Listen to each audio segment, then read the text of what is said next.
Hey guys, VaulSC here, hope that you're having a great week. Recently, Corvus Belli has released some new profiles for Infinity the game, and we are going to be talking about them.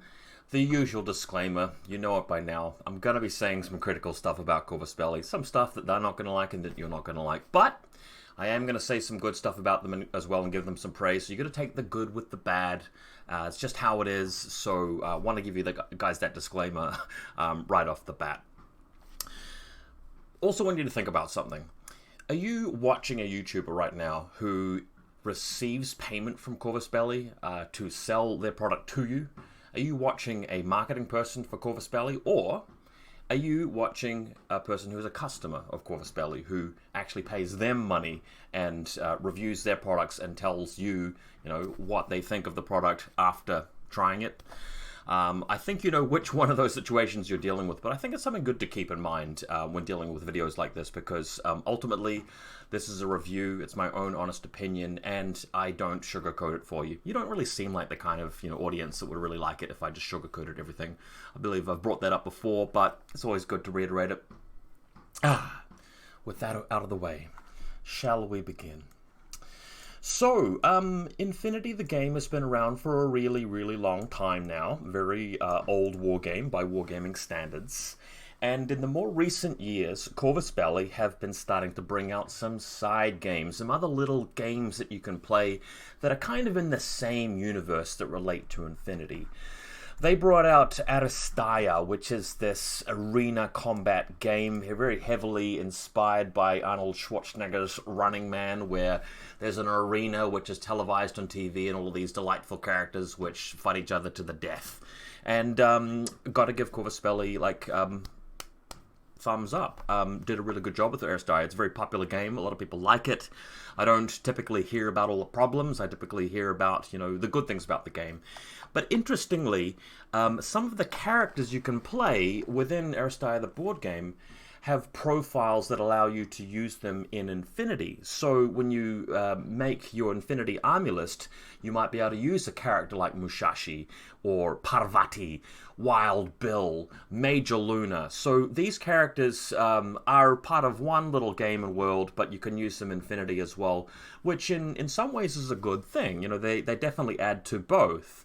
And another thing I want to really give Corvus Belli props for, and really say thumbs up, I'm happy about you guys, because the profiles that came out for Aristia that are available in Infinity are quite good. They're quite well designed, meaning that they're not terrible profiles that you just laugh at and you never actually play within an actual game because they're so terrible, but at the same time they're not game breaking, they're not detracting from the experience by being the thing that you have to include in your army list. I'm sure you guys know what I'm talking about. I mean, you take Musashi for example, he's an interesting character, he brings something new to JSA that's different. He's been in JSA for a long time anyway, and it's not sort of like an overbearing sort of auto-include kind of model. Similar thing with Parvati, actually. A lot of people think that Parvati's overpowered. I don't think she is. When you're playing a faction like OSS or Starmada, it's not necessarily a no-brainer. I mean, you might put her in the list, you might not. It's definitely a decision thing, and that's great, because a lot of people enjoy building the army list as much as they enjoy actually playing in it. We want there to be some decision-making involved. Wild Bill's another one. Wild Bill is a model that I sometimes consider in foreign company. If I was a US Ariadne player, I'd definitely consider him. But at the same time, he's not a model that people are always complaining about. But Major Luna is another really good one as well. We saw a Yu Ching player win one of the TTS events by just cranking out Major Luna to deal with the inevitable bear pods from Ariadne, and that worked really well because of her viral rifle, viral sniper rifle. So that's cool, but you don't see people sort of having to prepare for her and the meta being broken by Major Luna. She's just a good addition to the game. She's a good character to have in there. Right, so sometime later, Corvus Belli also brought out Defiance, which is inspired by Games Workshop's Space Hulk, Space Crusade. That's where this comes from. You've got these characters fighting their way through a spaceship with aliens in it, And look, I don't think that this game feels particularly interesting or original, at least not to me. Some people like it. A lot of people bought into the Kickstarter, which had a lot of different models available to it, and the models themselves are very, very good. You look at some of the special edition stuff that came out, like that Shinobu model, the Gamma for 012. Some of these models are just, they're really good. Where things kind of really went off the rails a bit for me is when they did what they did with Aristia and actually brought the Defiance profiles into Infinity and 4 and made them playable there. That's where things started to go a little bit wrong, because you, instead of having models that are kind of balanced and sort of in a middle ground, you have someone like, Uma Sorensen for Pan-Oceania, which is just so laughably bad. Nobody ever considers her in competitive play. I heard somebody somewhere saying, look, she could be 9 points cheaper, it still wouldn't take her. Just absolutely awful. But then you have Jazz and Billy, which is just the opposite end of the spectrum. These guys are just auto-clued in every Nomad list. You guys saw that video I put out recently, top 10 most broken models in Infinity. Jazz is up there. Check out that video if you want to know why she's so overpowered. But that's the problem, right? So you go through the other Defiance characters like that Qian Gao Yuqing guy. Nobody takes him, just terrible. The Ariadne guy, I mean, again, people don't really talk about him. I mean, you're just running Bear Pods, you're running Oxa McNeil. There's no need to spend extra points on him. So it's a bit of a failure, unfortunately. But it's not like the end of the world, because we had one busted and overpowered profile, which is a problem. Like, it's bad. Like, the game would definitely be better if they didn't mess that up so royally. But, with just that one model sort of making a stink and the other models just not being seen, we can get on with life and keep playing. Now, the reason why I'm putting out this video is because we have another side game from Corvus Belli called TAGRAID, which is a game where you're basically in this mining sort of facility, and you're fighting a monster, and you're fighting other players, and I don't even know how to play the game, to be honest. It doesn't really appeal to me personally, but where it does impact me is the fact that I am an Infinity in 4 player. I play Infinity the game quite a lot, and now they're bringing profiles from TAGRAID into Infinity the game, and let me tell you, the community's not loving what Corvus Belli has done with the actual TAGRAID profiles themselves, and we're going to talk about them. There's the Digger, there's the Trip Hammer, Beast Hunter, and also for Combined Army, there's the Tyrock. And man, I've been playing with these profiles. Obviously, Infinity the game still, playable. You can still have tournaments. The game's still serviceable. But the issue that we're going to be trying to demonstrate in a moment is that people enjoy building army lists. They enjoy having, a diverse range of options. They enjoy having a level playing field with their opponent, no matter what faction their opponent plays. And the integrity of that has now become a bit weaker as a result of these horrendous profiles being added to the game. So the worst one is the Digger. So I'll spend most of my time talking about the Digger, and I'll say some things about some of the other profiles in there too. But this is the one that's really the most problematic. So we'll just briefly talk about why. You've got a model here which costs 14 points, and it effectively sustains 2 wounds, not through NWI or anything like that, through transmutation. So there's no way to get around it. You've got to do 2 wounds in order to take this guy out. And he's only 14 points, which is kind of egregious, because when you do that, it makes this model so much better than a lot of the other things that you can put in your army list. It means that you're kind of required to have it there if you have access to it, and that unfortunately is all of the vanilla factions and some of the sectorials.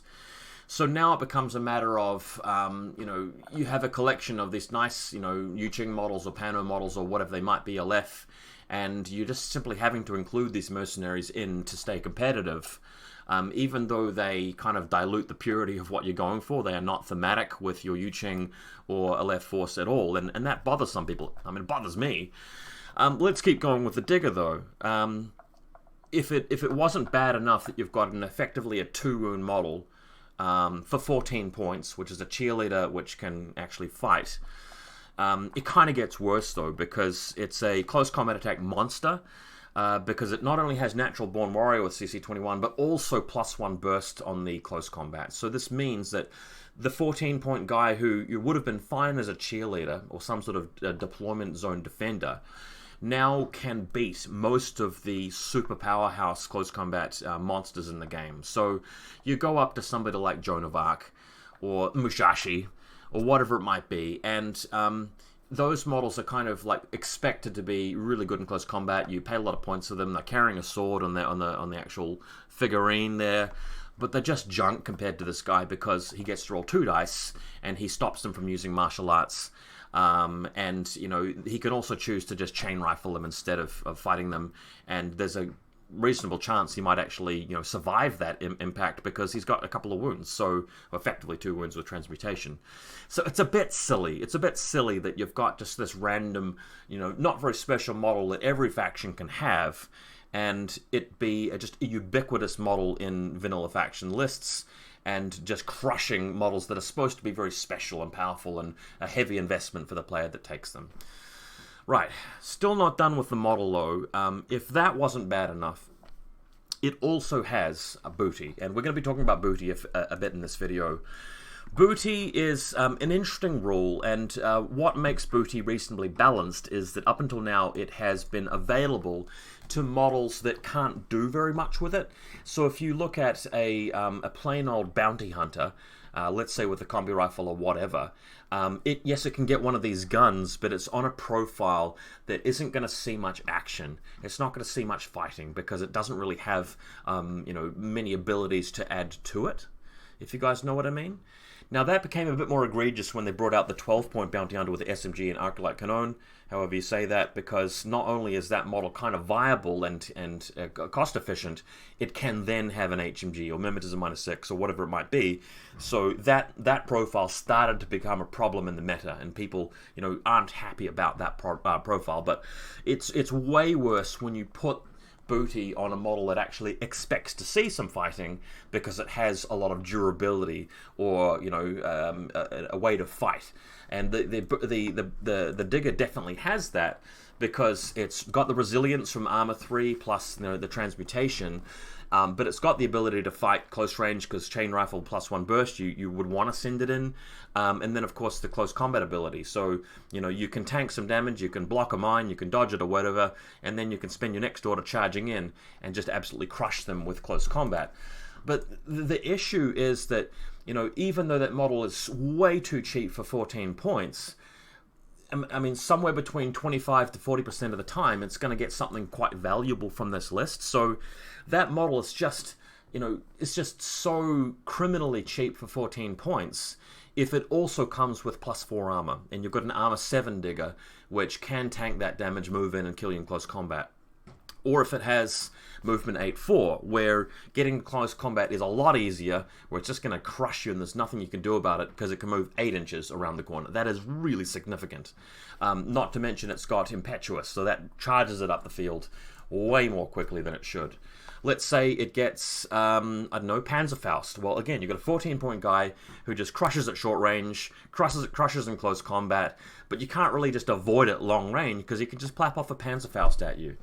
I played a game with him recently where he got an HMG, so just say it goes into suppression fire, you know, your opponent, you know, has to remove that, and once they have removed it, if they remove it, just a 14-point guy that you didn't really care about.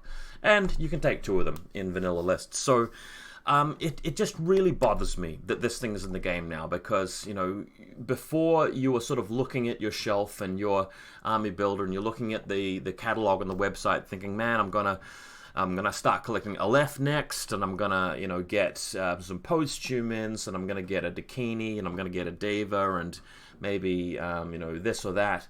But if you want to really be playing Aleph competitively, you need 2 Diggers in there as well, which is just, I mean, they're not very Aleph, they're not very interesting, they're just overpowered. And unfortunately, it has made internal balance in Infinity more lopsided. Also, there is the fact that vanilla factions were already kind of winning and kind of were better. You look at Vanilla Ariadna, Vanilla Nomads, that kind of thing. They are right up there. And you look at some sectorials which kind of needed help, and they aren't even able to take the Digger, so they're not getting that help. We also have the Trap Hammer added to the game. A lot of you guys will go, well, you know, the tag's not that great, so it doesn't really matter too much that the Trap Hammer's in there. It's not going to be meta-breaking. I do want to talk to you guys about the fact that when you compare this profile to the Anaconda, you can really see how awful Corvus Belli is at balancing their game, because the Trap Hammer has effectively 3 wounds while the Anaconda has 2. And they're effectively the same points, and their stats are incredibly similar, but then of course the Trap Hammer also has booty on top of that. Similar sort of thing when you look at the Shakush, the like hat tag from Hakislam. Incredibly similar stats, almost identical points cost for the AP Spitfire profile, but Trap Hammer has booty on top of that. Coming back to what we were saying before, the problem is that when you give booty to a model that expects to fight, like the Digger expects to fight or the Trap Hammer expects to fight, you are going to give players, you know, this sense of randomness where one player's Trap Hammer gets, you know, light flamethrower and the other guy gets mimetism -6, and it's just not fair. It just came down to luck. And it also means that you're sort of putting a model in your army list for the sake of really sort of cheating on that probability of getting a good thing. Armor 7 goes up to 11 with +4 armor. I believe that is going to be overruled, and we're in fact going to be using the panoplies from ITS 13, where it actually say if a tag rolls on booty, you get total immunity instead.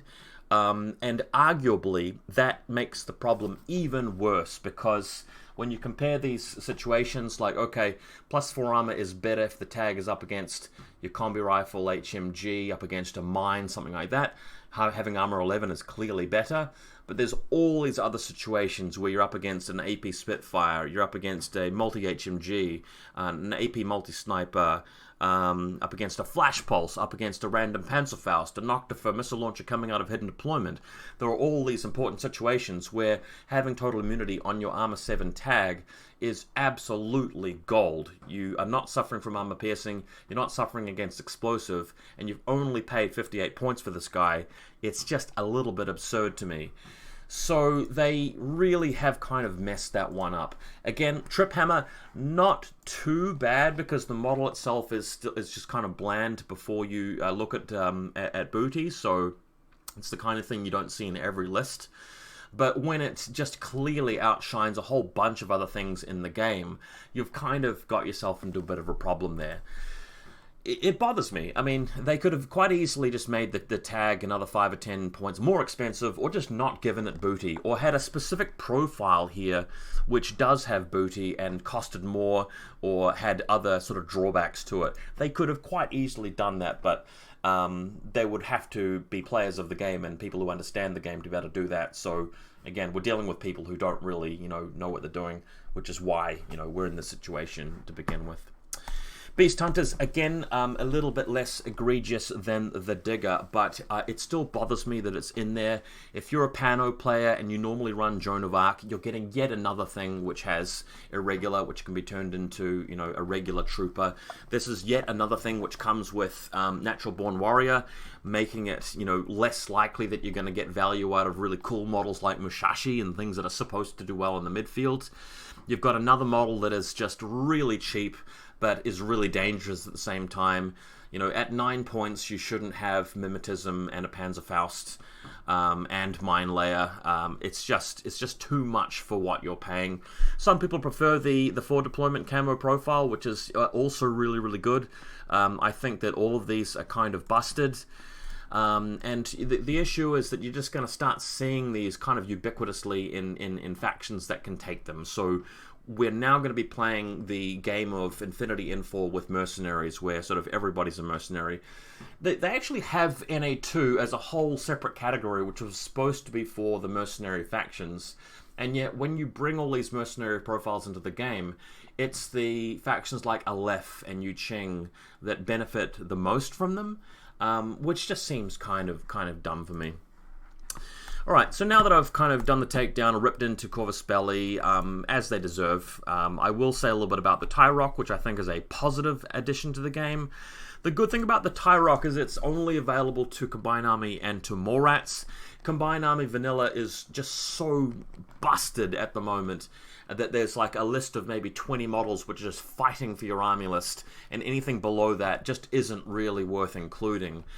So the Tyrock Hunter doesn't really mess with that. Doesn't make that problem worse, and luckily if you're a Morat player, the Tyrock actually is better than a lot of stuff that you can take in Morats, because, you know, it's not saying much. Morats kind of do suck at the moment, but the Tyrock helps, brings it in. So congratulations, Corvus Belli. Morats and the game in general is better as a result of the Tyrock being in there. I quite like the Skurgot profile, because the Skurgot himself gives you that extra model you can bring in, which you can expend and attack the enemy with without taking a hit to your order pool. And he's great at just berserking into somebody with +3 there. And he starts out with 4 deployment, so it's easier for you to get him into the face of like an enemy Moran or something like that. So I think that the Tyrock's pretty cool. And can I please say that the model for the Tyrock, just gold. And I love the look of that that Morat tag they've got, that mechanical construct, which looks like it could be like a tag raid kind of tag, which could be an infinity. The model for that, just stunning. So we want to end the video there and just say, hey, look, there are some good things that have come out of these side games recently for N4. But Corvus Belli are kind of just stepping in it and just kind of befuddling things every so often.